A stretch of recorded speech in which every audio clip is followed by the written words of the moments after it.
Good morning. দেখো আমি সকালবেলাতে টিফিনটা করছি, এখন গোলা রুটি করবো আজকে। তো গোলা রুটি টিফিনে হবে। এই যে দেখো গোলা রুটিটা আটাটা গুলেও নিয়েছি, এর মধ্যে একটু চিনি দিয়েছি, থিকনেসটা ঠিক এরকম রয়েছে। আজকে ঘরে অন্য কিছু নেই, তাই গোলা রুটি করে দেবো। আর এইখানে কড়াইতে তেলটাও দিয়ে দিয়েছি।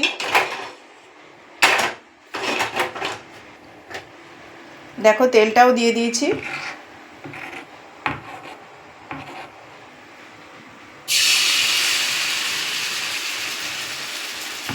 ছেলে বললো, মা আজকে যখন কিছু নেই তাহলে গোলা রুটি করে দাও, এমনিতে আমারও শরীরটা একটু খারাপই আছে, তাই জন্য ছেলে বললো গোলা রুটি করে দাও।